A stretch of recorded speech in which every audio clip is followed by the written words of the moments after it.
Chapter है भारत में राष्ट्रवाद। इसमें कहा गया है, जैसा कि आप देख चुके हैं, यूरोप में आधुनिक राष्ट्रवाद के साथ ही राष्ट्र राज्यों का भी उदय हुआ। ठीक है, राष्ट्र राज्य के बारे में मैंने आप लोगों को बताया भी था एक लाइन में।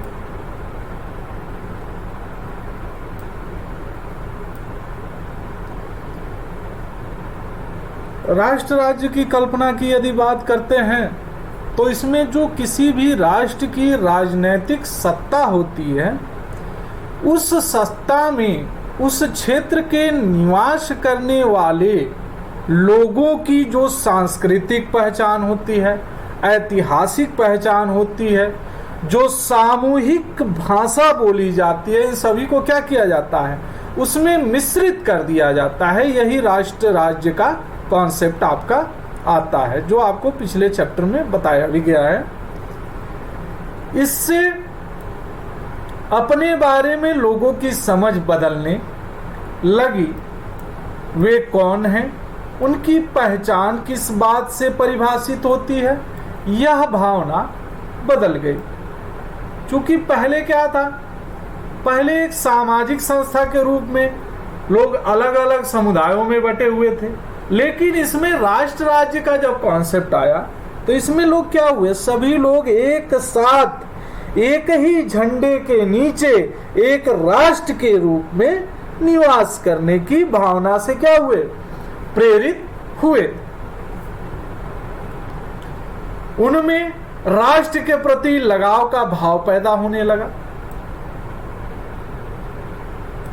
नए प्रतीकों और चिन्हों ने, नए गीतों और विचारों ने नए संपर्क स्थापित किए। ठीक है, चूंकि लोगों की भावनाएं अब बदल रही थी, नए नए विचार आ रहे थे, नए नए प्रतीक चिन्हों का निर्माण किया जा रहा था, कुछ स्तुतियां रची गई थी साहित्यकारों के द्वारा, क्रांतिकारियों के द्वारा कुछ गीत गाए गए, नारे दिए गए। तो ये सभी विचार क्या थे, नए थे। और समुदायों की सीमाओं को दोबारा परिभाषित कर दिया। जो अलग अलग समुदाय थे, चूंकि वह सभी एकत्र हो रहे थे, तो सीमाएं क्या होगी, नए रूप से निर्धारित की जाएंगी। ज्यादातर देशों में इस नई राष्ट्रीय पहचान का निर्माण एक लंबी प्रक्रिया में हुआ। हम लोगों ने यूरोप के संदर्भ में पढ़ा ही था कि ये घटनाएं लगभग 19वीं शताब्दी में कंप्लीट हुई थी। क्योंकि शताब्दी 100 वर्षों का समय इतना कम भी नहीं होता है, एक लंबा समय होता है। 100 वर्ष कह सकते हैं एक मानव जीवन काल होता है। इसलिए यह घटनाएं क्या थी, एक लंबी प्रक्रिया का परिणाम थी, जिसका चरण दर चरण क्या किया गया था, निर्धारण किया गया था। देश में यह चेतना किस तरह पैदा हुई, अपने देश की बात करते हैं, चूंकि भारतीय राष्ट्रवाद की हम बात करेंगे।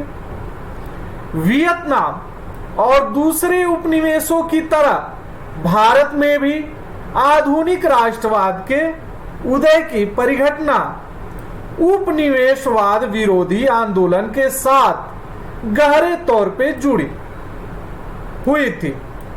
औपनिवेशिक शासकों के खिलाफ संघर्ष के दौरान लोग आपसी एकता को पहचानने लगे थे।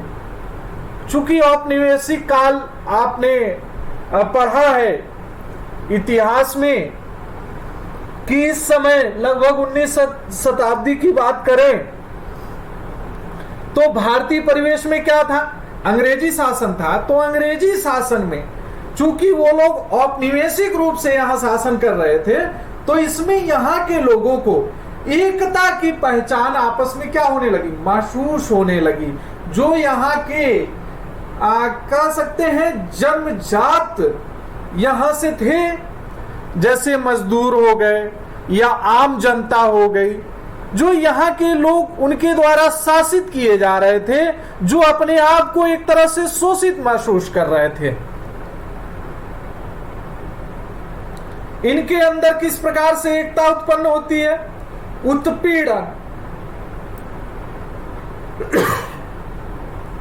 और दमन के साझा भाव ने विभिन्न समूहों को एक दूसरे से बांध दिया था। क्या थे? उत्पीड़न। भाई उन्हें क्या किया जा रहा था? अब समय से मजदूरी नहीं मिल रही थी, जितना काम है उतनी मजदूरी नहीं मिल रही थी, जबरन उनसे काम भी करवाया जाता था। बहुत सारे ऐसे कानून, ऐसी नीतियां बनाई गई थी जो जनता के लिए बिल्कुल भी हितकारी नहीं हो पाती थी।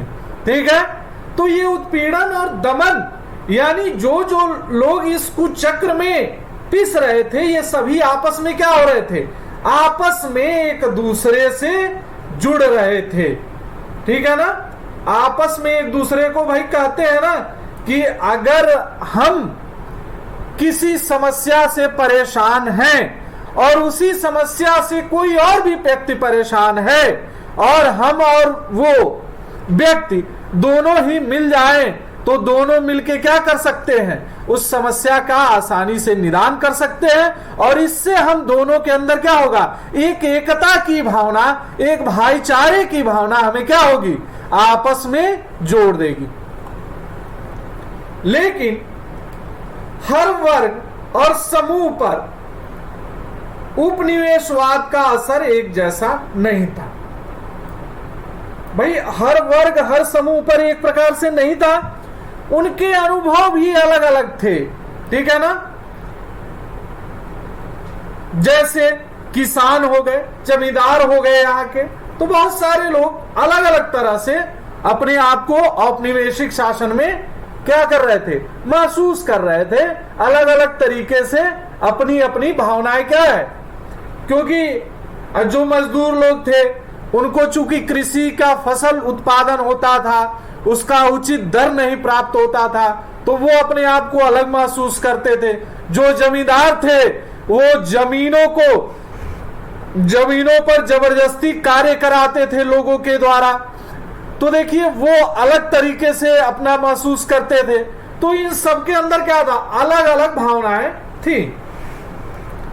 स्वतंत्रता के मायने भी भिन्न थे।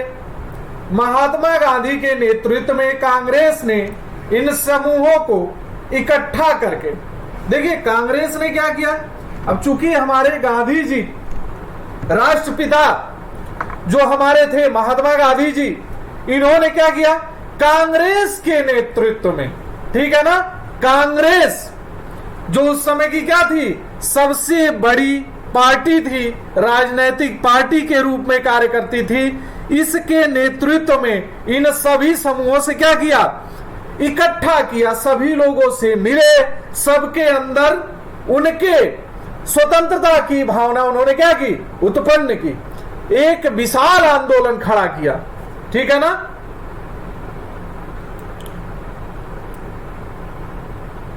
परंतु इस एकता में टकराव के बिंदु भी निहित थे। पहले की एक और पुस्तक में भी आपने भारत में राष्ट्रवाद के उदय का अध्ययन किया था। वहां आपने 20वीं सदी के पहले दशक तक की कहानी पढ़ी थी। इस अध्याय में हम 1920 के दशक से आगे अध्ययन करेंगे और असहयोग आंदोलन, सविनय अवज्ञा आंदोलन के बारे में पढ़ेंगे। तो हमारे जो मुख्य बिंदु होंगे वो किस पे होंगे? एक तो पहला असहयोग पे होगा और दूसरा क्या होगा? सविनय अवज्ञा आंदोलन के ऊपर होगा। ये दोनों ही आंदोलन क्या है? वेरी वेरी मोस्ट इंपॉर्टेंट है और ये इन दोनों आंदोलनों से कम 2 क्वेश्चन निश्चित आपसे पूछे जाएंगे। इस बात का आप बोर्ड परीक्षा में बिल्कुल ध्यान रखेंगे। ये टॉपिक ऐसे हैं जो एकदम गोल्ड माइन होते हैं। इन टॉपिक को हमेशा चाहे किसी भी बोर्ड एग्जाम में, आपके हाई स्कूल बोर्ड एग्जाम में या अन्य बोर्ड एग्जामों में, इन टॉपिक को निश्चित कवर किया जाता है। तो इसे आप दोनों ही टॉपिक को मोस्ट इंपॉर्टेंट कर लेंगे। आइए देखते हैं आगे। कांग्रेस ने राष्ट्रीय आंदोलन को विकसित करने के लिए किस तरह के प्रयास किए?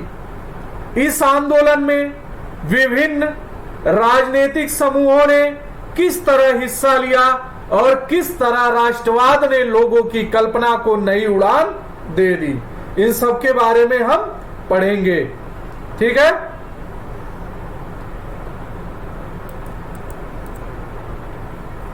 यहां पर आपके किताब में एक चित्र होगा,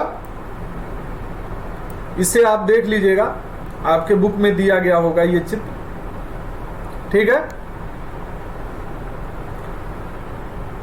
ये एक विशाल जनसमूह है जो आंदोलन के रूप में क्या है, आपको देखिए कितनी भीड़ दिखाई दे रही है। यहां मतलब लोगों के खड़े होने तक की जगह नहीं है कहीं भी। देखिए चारों तरफ पूरा का पूरा ये आपको जो मकान दिखाई दे रहा है ये भी पूरा लोगों की भीड़ से भरा हुआ है, यहां भी लोग भरे हुए हैं। मतलब कितना विशाल जन आंदोलन था, इस बात की आप इस चित्र से कल्पना कर सकते हैं।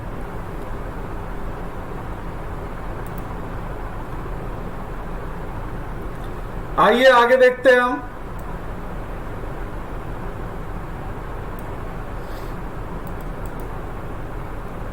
पहला विश्व युद्ध, खिलाफत और असहयोग। 1919 से बाद के सालों में हम देखते हैं कि राष्ट्रीय आंदोलन नए इलाकों तक फैल गया। उसमें नए सामाजिक समूह शामिल हो गए थे, संघर्ष की नई पद्धतियां सामने आ रही थी। इन बदलावों को हम कैसे समझेंगे, उनके क्या परिणाम हुए? सबसे पहली बात यह है कि विश्व युद्ध ने एक नई आर्थिक और राजनीतिक स्थिति पैदा कर दी थी। इसके कारण रक्षा व्यय में भारी इजाफा हुआ। ठीक है ना, देखिए जब किसी भी स्थान पे, किसी भी देश, राज्य, प्रांत में यदि युद्ध की स्थिति आती है तो वहां पे सबसे ज्यादा जो खर्च पड़ता है वह क्या पड़ता है? रक्षा व्यय का पड़ता है।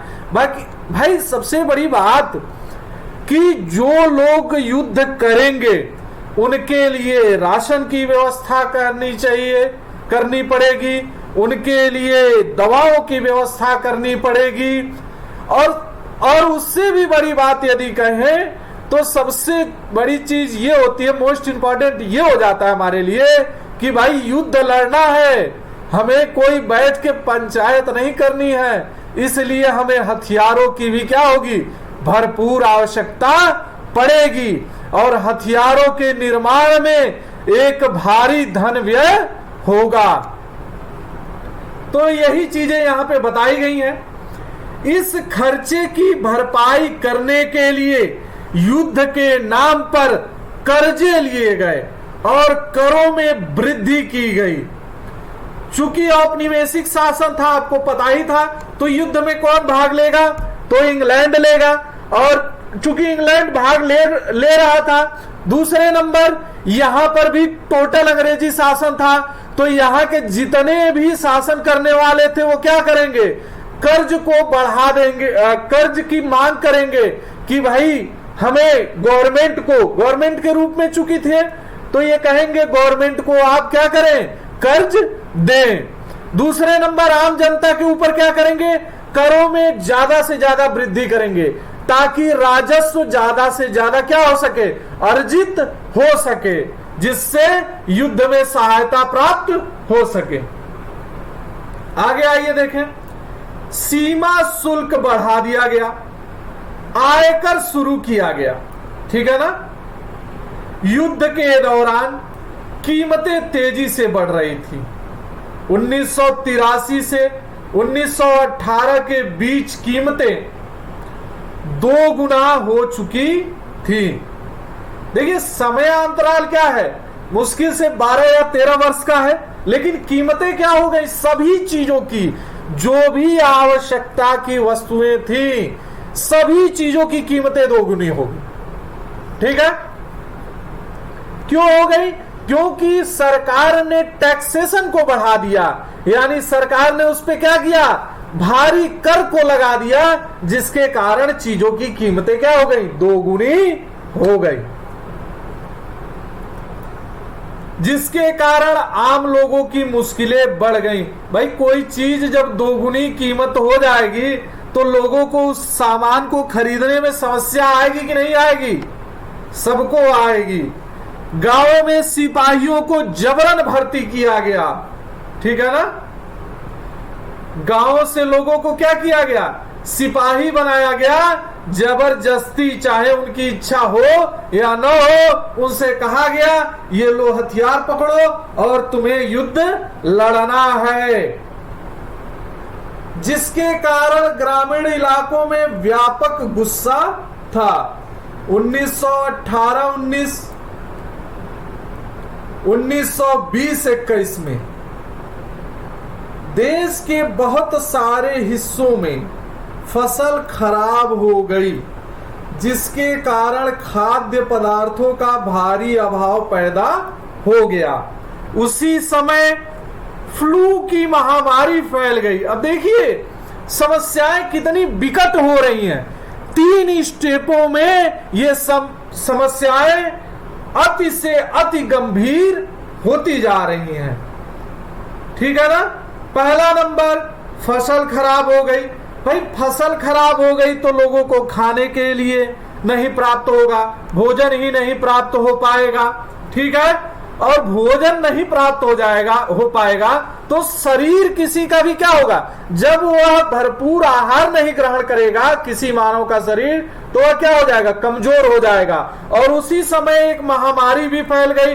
तो चूंकि महामारी की स्थिति जानते ही हैं आप कि भाई कमजोर शरीर है और अगर कोई बीमारी लगी तो वो क्या होगी, वह शरीर को तुरंत प्रभावित करेगी। 1921 की जनगणना के मुताबिक दुर्भिक्ष और महामारी के कारण 120 से 130 लाख लोग मारे गए। देख लीजिए यह जनसंख्या कितने में जा रही है, ये 120 लाख है, ठीक है ना, यानी 1,20,00,000 लोगों से लेकर 1,30,00,000 लोग तक क्या हो गए, मारे गए इस महामारी के कारण। क्यों? क्योंकि भाई सारा जो राजस्व था वो किस पे खर्च हो रहा था, युद्धों पे खर्च हो रहा था। सरकार के पास पैसा ही नहीं बच रहा था कि वह किसी स्वास्थ्य सामग्री का क्या करे, सहयोग प्राप्त कर सके या जनता को सहयोग प्रदान कर सके।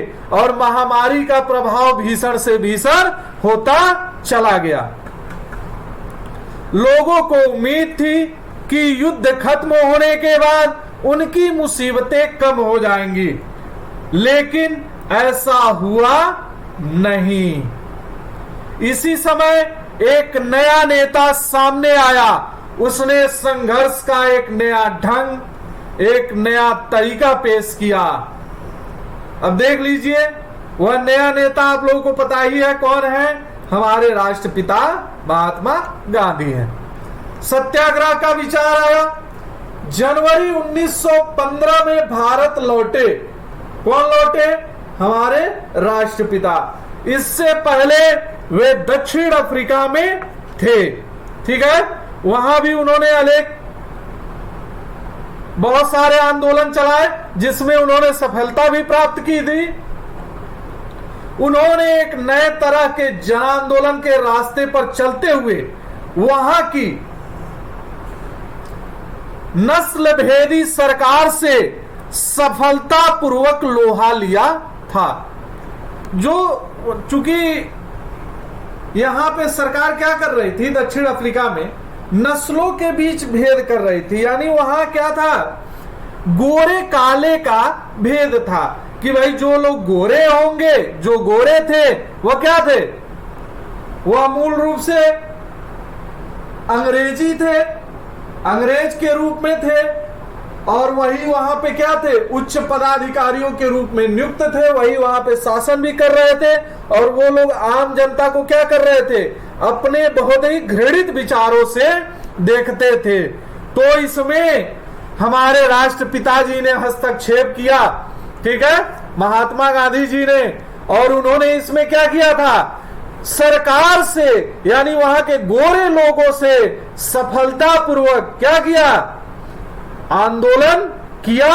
और उन लोगों को, वहां के काले रूप में निवास करने वाले लोगों को क्या किया, उनके अधिकार प्रदान करवाए। इस पद्धति को वे सत्याग्रह कहते थे। सत्याग्रह के विचार में सत्य की शक्ति पर आग्रह और सत्य की खोज पर जोर दिया जाता था, ठीक है ना। यानी जो सत्य है वही विचार क्या है, नम्रता पूर्वक पेश किए जाते थे कि भाई यही जो सत्य है वही क्या है, सही है और वही होना चाहिए।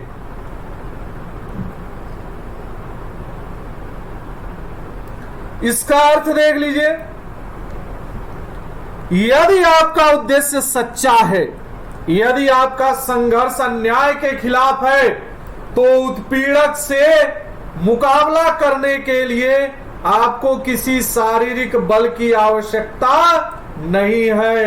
ये किसके विचार हैं, हमारे राष्ट्रपिता महात्मा गांधी जी के विचार हैं। प्रतिशोध की भावना या आक्रामकता का सहारा लिए बिना सत्याग्रही केवल अहिंसा के सहारे भी अपने संघर्ष में सफल हो सकता है। इसके लिए दमनकारी शत्रु की चेतना को झिंझोड़ना चाहिए। भाई हम सच्चाई के साथ खड़े हैं, तो हम यदि किसी गलत विचार का सामना करते हैं तो हमारे अंदर तो कोई भय व्याप्त नहीं होगा, लेकिन जो गलत विचारों का साथ देगा उसके अंदर क्या होगा, एक भय व्याप्त होगा और अंततः उसकी चेतना जागृत होगी और वह हमारे निर्णय को क्या करेगा, मान्यता प्रदान करेगा। आइए, उत्पीड़क शत्रु को ही नहीं बल्कि सभी लोगों को हिंसा के जरिए सत्य को स्वीकार करने पर विवश करने की बजाय सच्चाई को देखने और सहज भाव से स्वीकार करने के लिए प्रेरित किया जाना चाहिए। ठीक है, इस संघर्ष में अंततः सत्य की ही जीत होती है। गांधी जी का विश्वास था कि अहिंसा का यह धर्म सभी भारतीयों को एकता के सूत्र में बांध सकता है। ठीक है, तो ये तो बात बिल्कुल सत्य है कि जिस कार्य में हिंसा नहीं होगी वही कार्य क्या होगा, सर्वोपरि होगा। भारत आने के बाद गांधी जी ने कई स्थानों पर सत्याग्रह आंदोलन चलाया। 1916 में उन्होंने बिहार के चंपारण इलाके का दौरा किया और दमनकारी बागान व्यवस्था के खिलाफ किसानों को संघर्ष के लिए प्रेरित किया। 1917 में उन्होंने गुजरात के खेड़ा जिले के किसानों की मदद के लिए सत्याग्रह का आयोजन किया। फसल खराब हो जाने और प्लेग की महामारी के कारण खेड़ा जिले के किसान लगान चुकाने की हालत में नहीं थे। वे चाहते थे कि लगान वसूली में ढील दी जाए। 1918 में गांधी जी सूती कपड़ा कारखानों के मजदूरों के बीच सत्याग्रह आंदोलन चलाने अहमदाबाद जा पहुंचे। रॉलेट एक्ट देख लीजिए। इस कामयाबी से उत्साहित गांधी जी ने 1919 में प्रस्तावित रॉलेट एक्ट 1919 के खिलाफ एक राष्ट्रव्यापी सत्याग्रह आंदोलन चलाने का फैसला लिया। भारतीय भारतीय सदस्यों के भारी विरोध के बावजूद इस कानून को इंपीरियल लेजिस्लेटिव काउंसिल ने बहुत जल्दीबाजी में पारित कर दिया था। इस कानून के जरिए सरकार को राजनीतिक गतिविधियों को कुचलने और राजनीतिक कैदियों को 2 साल तक बिना मुकदमा चलाए जेल में बंद रखने का अधिकार मिल गया था। ठीक है, तो इस कानून में जो मुख्य बिंदुए थे, इसमें क्या थे कि राजनीतिक गतिविधियां, यानी कहीं भी यदि सरकार के विरुद्ध कोई नारेबाजी होती है, कोई आंदोलन होता है, कोई जन समुदाय एकत्र होकर यदि उसका विरोध करता है, तो सरकार क्या करेगी, इस कानून के सहारे उनके विरुद्ध कार्रवाई कर सकेगी। दूसरा था कि जो कैदी पकड़े जाएंगे या बंद किए जाएंगे जेलों में, उन पर 2 साल तक बिना मुकदमा चलाए भी उन्हें जेल में रखा जा सकता है। ठीक है, आइए आगे देखते हैं।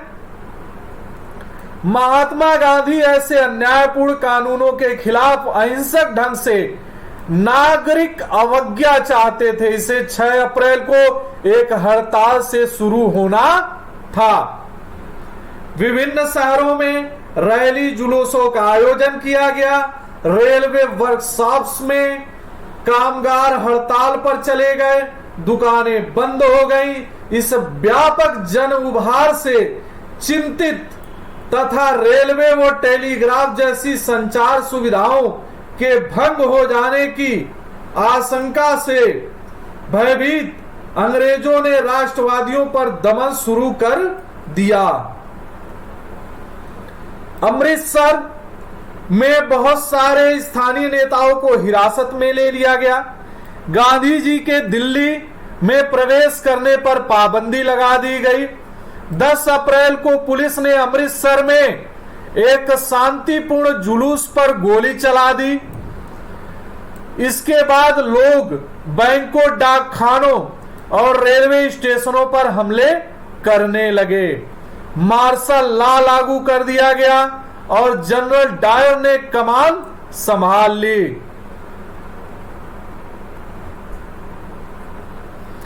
13 अप्रैल को जलियांवाला बाग हत्याकांड हुआ। तो जलियांवाला बाग हत्याकांड कब हुआ, इसे हम नोट कर लेंगे, 13 अप्रैल को। देखिए क्या हुआ था उस दिन। अमृतसर में बहुत सारे गांव वाले सालाना वैशाखी मेले में शिरकत करने के लिए जलियांवाला बाग मैदान में जमा हुए थे। काफी लोग तो सरकार द्वारा लागू किए गए दमनकारी कानून का विरोध प्रकट करने के लिए एकत्रित हुए। यह मैदान चारों तरफ से बंद था। ठीक है, एक चारों तरफ से बाउंड्री थी दीवार की, दीवार काफी ऊंची थी। ठीक है, और उसी के अंदर क्या था, बैसाखी का मेला लगा हुआ था। और यहां मेले में चूंकि बहुत सारे लोग क्या थे, आए हुए थे, ठीक है, घूमने के लिए। उसमें से कुछ लोग ऐसे थे जो क्या कर रहे थे, इस सरकार के जो दमनकारी कानून है उसका विरोध प्रकट करने के लिए इकट्ठे हुए थे। आइए आगे देखते हैं। शहर से बाहर होने के कारण वहां जुटे लोगों को यह पता नहीं था कि इलाके में मार्शल लॉ लागू किया जा चुका है। ठीक है, चूंकि वो लोग एकत्र तो हुए थे लेकिन उनको ये पता नहीं था कि सरकार के द्वारा क्या किया गया है, मार्शल लॉ लागू किया गया है कि कोई भी सभा या कोई भी भीड़ भाड़ नहीं होगी। जनरल डायर हथियारबंद सैनिकों के साथ वहां पहुंचे और जाते ही उसने मैदान से बाहर निकलने के सारे रास्ते को बंद कर दिया। चूंकि एक ही दरवाजा था जहां से लोग निकल सकते थे और इसी दरवाजे से जनरल डायर प्रवेश करता है और वहां पे खड़ा होके उस दरवाजे को क्या करता है, बंद कर देता है। इसके बाद उसके सिपाहियों ने भीड़ पर अंधाधुंध गोलियां चला दी। अंधाधुंध गोलियां मतलब बगैर देखे कि गोलियां किसको लगनी है, किसको नहीं लगी। और सबसे बड़ी बात कि एक बार उसने ये भी नहीं पूछा कि क्या आपको इस बात की जानकारी है कि यहां मार्शल लॉ लागू हुआ है। यानी उसने किसी से कोई बात नहीं की, सीधे गोली चलाने का आदेश दे दिया और उसके सैनिक ताबड़तोड़ गोलियां चलाने लगे। सैकड़ों लोग मारे गए। बाद में उसने बताया कि वह सत्याग्रहियों के जहन में दहशत और विस्मय का भाव पैदा करके एक नैतिक प्रभाव उत्पन्न करना चाहता था। यहां देखिए एक कितने बड़े कमेंटमेंट दे रहे हैं और इनकी बुद्धिमानी देखिए कि ये मतलब किस तरह से दे रहे हैं। ये तो वही बात हुई ना कि भैया हमने किसी को मार पीट के क्या किया, सुला दिया और हमने यही कहा कि यह तो तुम्हारे हित के लिए मैंने किया था। ठीक है, तो वही चीज ये कहना चाहते हैं यहां पे। जैसे जैसे जलियांवाला बाग की खबर फैली, उत्तर भारत के बहुत सारे शहरों में लोग सड़कों पर उतरने लगे। चूंकि एक हिंसक घटना हुई थी और सामान्य जनता के साथ हुई थी और बहुत क्रूर रूप से हुई थी। बहुत क्रूरता कहा जाता है कि जलियांवाला बाग की जो घटना घट रही थी, तो उस मैदान में चूंकि वह चारों तरफ से क्या था, दीवार से घिरा हुआ था और दीवार काफी ऊंची थी जिसे लोग चढ़कर भी पार नहीं कर सकते थे। ठीक है, दूसरे नंबर उसी मैदान में एक कुआं था।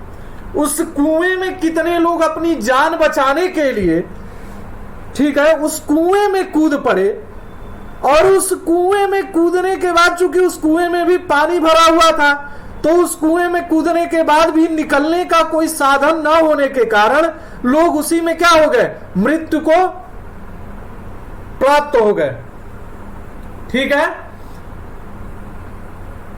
तो उस कुएं से कई मतलब बहुत सारे लोगों की लाशें निकली थी, जो लोग अपनी जान बचाने के लिए, मतलब बहुत ही क्रूर यह घटना थी जिसके लिए जितनी निंदा की जाए उतना ही क्या है, कम है।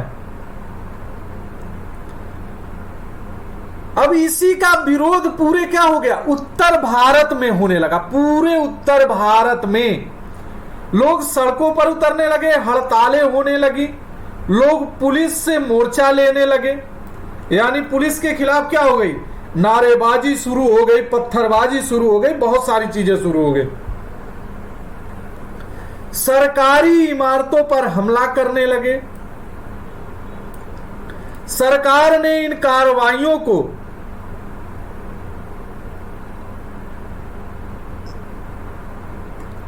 निर्ममता से कुचलने का रास्ता अपनाया। यानी क्या किया, कहा जलियांवाला बाग तो कुछ नहीं है, अब इससे भी भयानक रूप से क्या करेंगे हम। सरकार ने कहा कि हम इस आंदोलन को क्या करेंगे, कुचलेंगे। सरकार लोगों को अपमानित और आतंकित करना चाहती थी। ठीक है, सत्याग्रहियों को जमीन पर नाक रगड़ने के लिए सड़क पर घसीट कर चलने और सारे साहिबों को सलाम मारने के लिए मजबूर किया गया। ठीक है ना, जो लोग यानी आंदोलन कर रहे थे उनको क्या किया गया, प्रशासन के द्वारा और पुलिस के द्वारा इस स्तर पे मजबूर किया गया कि आप सड़क पे क्या करो, नाक घसीट के चलो और जो भी आपके उच्चाधिकारी हैं, जो प्रशासनिक रूप में कार्य करते हैं, उन सबको क्या करो, क्या करो, सलाम करो। तो इन सत्याग्रहियों में देखिए बहुत सारे अधिकारी भी शामिल थे। तो मान लीजिए कुछ अधिकारी भी इसमें जो शामिल थे, तो वो क्या करेंगे, वो सलाम जब करेंगे दूसरे अधिकारियों को, वो भी नाक घसीट के, तो उन्हें अपने आप को क्या होगा, अपमानित महसूस होगा। और यही सरकार की मंशा थी। लोगों को कोड़े मारे गए और गांव गुजरावाला पंजाब पर बम बरसाए गए। देखिए यहां पे क्या हो रहा है, अभी तक गोली चली थी, अब बम चल रहे हैं। तो बम फेंके गए, बम बहुत सारे बरसाए गए, कोड़े मारे गए लोगों को, मतलब बिल्कुल लहूलुहान कर दिया गया था लोगों को मार मार के। हिंसा फैलते देख महात्मा गांधी ने आंदोलन वापस ले लिया। भले ही रालट सत्याग्रह एक बहुत बड़ा आंदोलन था, लेकिन अभी भी वह मुख्य रूप से शहरों और कस्बों तक ही सीमित था। महात्मा गांधी पूरे भारत में और भी ज्यादा जनाधार वाला आंदोलन खड़ा करना चाहते थे। चूंकि क्या था कि जो ये आंदोलन अभी चला रहे थे, इसकी जानकारी सिर्फ शहर के लोगों को ही थी। मतलब ग्रामीण क्षेत्र की ज्यादातर जनसंख्या क्या थी, ग्रामीण क्षेत्रीय थी, कृषक थे, मजदूर थे, कामगार थे, तो ये लोग इस आंदोलन से नहीं जुड़ पाए थे।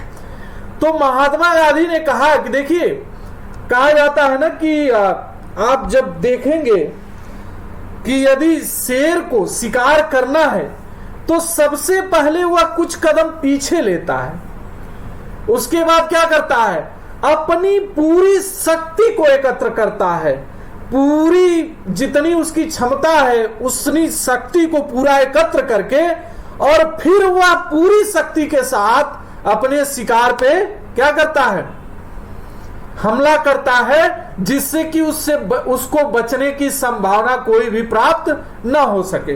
तो गांधी जी भी क्या कर रहे हैं यहां पर, चूंकि यह आंदोलन सिर्फ शहरों तक था, इसलिए उन्होंने इस आंदोलन को वापस ले लिया और पूरे भारत को फिर क्या किया, एक जनाधार के रूप में खड़ा किया। लेकिन उनका मानना था कि हिंदू मुसलमानों को एक दूसरे के नजदीक लाए बिना ऐसा आंदोलन, कोई आंदोलन नहीं चलाया जा सकता। देखिए, जब लोग समुदायों के मध्य बटे रहेंगे, आपस में एक दूसरे की क्या करेंगे, खिलाफत करेंगे, तो कहीं ना कहीं यह आंदोलन क्या होगा, कमजोर हो जाएगा। और ऐसा हमारे राष्ट्रपिता बिल्कुल भी नहीं चाहते थे। उन्हें लगता था कि खिलाफत का मुद्दा उठाकर वे दोनों समुदायों को नजदीक ला सकते हैं। पहले विश्व युद्ध में ऑटोमन तुर्की की हार हो चुकी थी।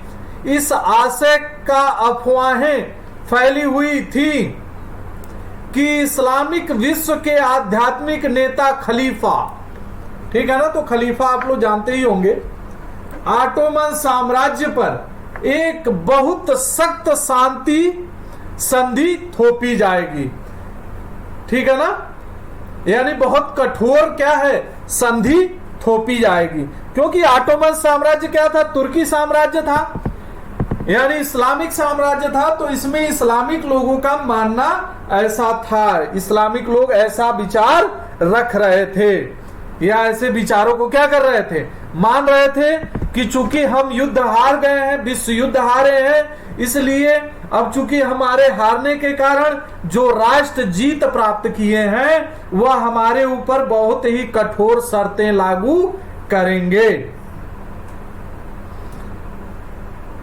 खलीफा की तात्कालिक शक्तियों की रक्षा के लिए मार्च 1919 में बंबई में खिलाफत समिति का गठन किया गया।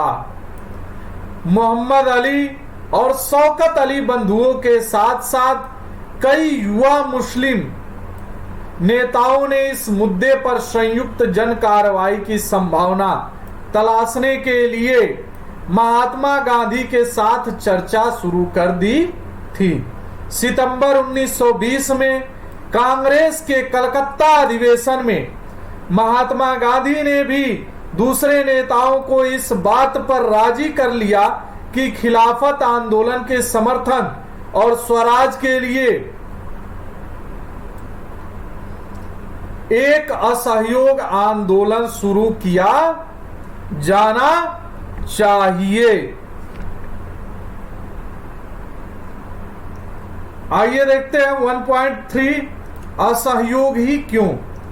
अपनी प्रसिद्ध पुस्तक हिंद स्वराज 1909 में महात्मा गांधी ने कहा था, इस पुस्तक को आप चाहें तो पढ़ सकते हैं, अलग से भी आपको ये ऑफलाइन भी मिल जाएगा, ऑनलाइन भी नेट पे आप पढ़ सकते हैं, ऑनलाइन भी मिल जाएगा, कि भारत में ब्रिटिश शासन भारतीयों के सहयोग से ही स्थापित हुआ था और यह शासन इसी सहयोग के कारण चल पा रहा है। ठीक है, तो उन्होंने इस किताब में लिखा है कि देखिए, ब्रिटिश शासन हमारे ऊपर तब तक कोई शासन नहीं कर सकता जब तक हम क्या करेंगे, उनके सामने झुकेंगे नहीं अथवा उन्हें सहयोग प्रदान नहीं करेंगे। ठीक है ना, अगर हम किसी का विरोध करने लगे या किसी का विरोध हम करते रहे तो क्या हुआ, कभी हमारे ऊपर कोई भी शासन कर पाएगा? तो यही चीज इसमें उन्होंने कहा है। अगर भारत के लोग अपना सहयोग वापस ले लें तो साल भर के भीतर ब्रिटिश शासन ढह जाएगा और स्वराज की स्थापना हो जाएगी। चूंकि ब्रिटिश शासन में जितनी भी इकाइयां थी, चाहे जो भी व्यापारिक कंपनियां स्थापित की गई थी, चाहे अगर स्कूलों कॉलेजों का जो निर्माण किया गया था, या फिर संचार व्यवस्था को चलाया जा रहा था, या फिर रेलवे व्यवस्था को चलाया जा रहा था, इन सब में कौन से लोग कार्य कर रहे थे? इसमें सबसे ज्यादा लोग भारतीय ही कार्य कर रहे थे, और यदि यह भारतीय ही कार्य नहीं करेंगे तो इनका कार्य होगा? बिल्कुल नहीं होगा। और इनको किसी धन की प्राप्ति होगी? नहीं होगी। और जब तक धन की प्राप्ति नहीं होगी तब तक ये क्या करेंगे?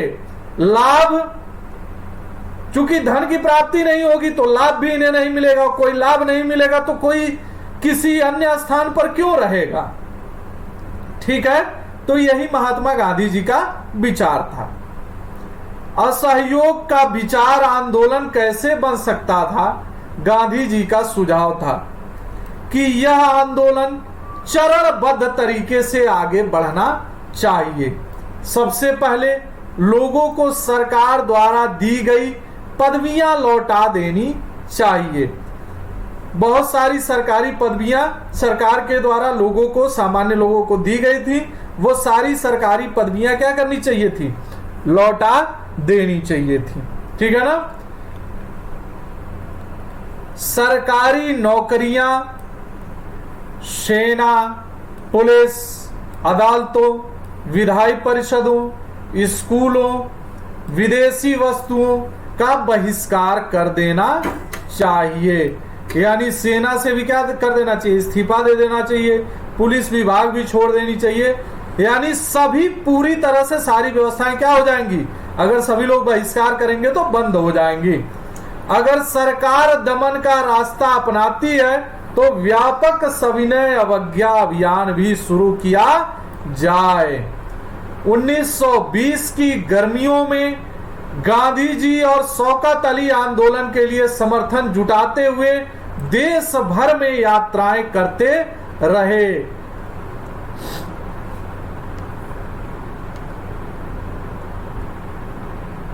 चूंकि गर्मी का महीना आपने देखा है, सूर्य कितना तीखा होता है, तापमान कितना ज्यादा होता है, लेकिन फिर भी ये लोग क्या करते रहे? समर्थन जुटाने के लिए कि भाई हमें क्या करना है? स्वतंत्रता प्राप्ति करनी है और हमें इस सरकार को क्या करनी है? चुनौती देनी है। इसके लिए यह गर्मियों में भी क्या करते रहे? पूरे देश का भ्रमण करते रहे। कांग्रेस में बहुत सारे लोग इन प्रस्तावों पर सशंकित थे। ठीक है ना। जो कांग्रेस कमेटी थी, इसमें जो लोग थे उनमें से बहुत सारे लोग क्या थे? इस बात से सहमत नहीं थे। वे नवंबर 1920 में विधायी परिषद के लिए होने वाले चुनावों का बहिष्कार करने में हिचकिचा रहे थे। उन्हें भय था कि इस आंदोलन में लोग हिंसा कर सकते हैं। सितंबर से दिसंबर तक कांग्रेस में भारी खींचतान चलती रही। यानी यह क्या था, संगठन आपस में ही क्या हो गया, मनमुटाव हो गया। कुछ समय के लिए ऐसा लगा कि आंदोलन के समर्थकों और विरोधियों के बीच सहमति नहीं बन पाएगी। आखिरकार दिसंबर 1920 में कांग्रेस के नागपुर अधिवेशन में एक समझौता हुआ और असहयोग कार्यक्रम पर स्वीकृति की मुहर लगा दी गई। आंदोलन किस तरह आगे बढ़ा, उसमें किन लोगों ने हिस्सा लिया, विभिन्न सामाजिक समूहों ने असहयोग के विचार को किस तरह समझा, ये देखिए आपको एक चित्र यहां पे दिखाई दे रहा है।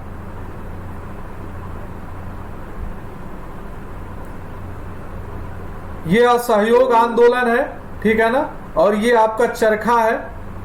यानी देशी वस्तुओं को क्या किया गया, स्वीकार कर दिया गया और विदेशी वस्तुओं को क्या किया गया, सभी वस्तुओं को बहिष्कृत कर दिया गया।